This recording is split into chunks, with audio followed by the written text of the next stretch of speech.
a přání.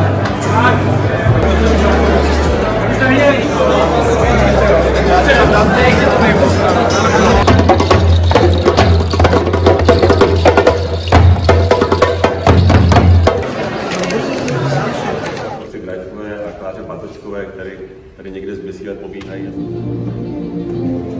A je západný.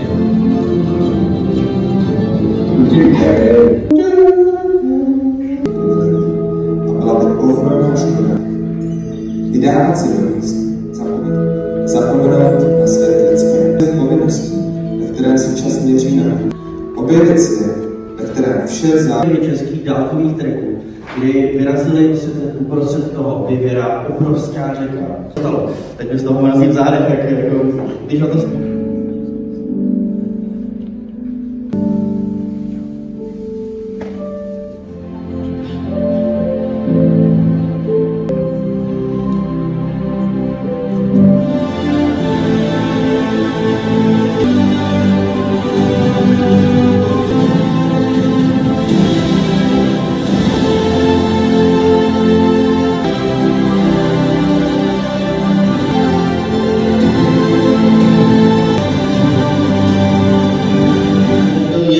Vybavení, ale vždycky to byl záhody pro za nás a za Čilany.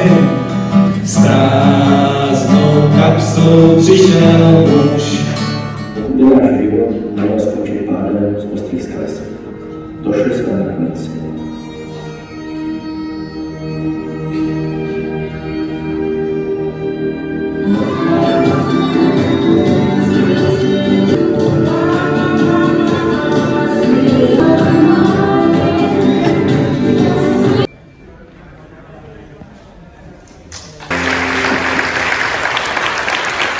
Now in the autumn season where every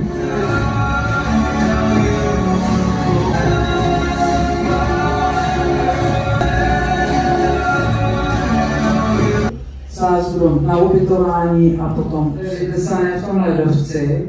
Mimochodem teda tohle to taky zase už není pravda, protože tahle má robota předloni schořela už. Rakva, co to jmenuje.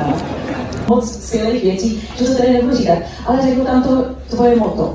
Já nevím, motto životní je, že zážitek nemusí být pozitivní, hlavně aby byl intenzivní.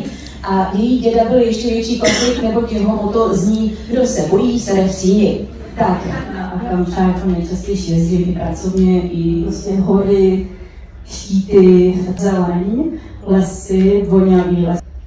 Potom je to jídlo, hledáte tam na 2000, ne, všechno jsou dneska funkční, že jo? Bylo jasné, že na online podobě na Madejře. Jak už jsem zmiňovala, ty takovýhle nádherný výhledy z ní. Dálkový trasy, ať už chodíte málo, ať už tady...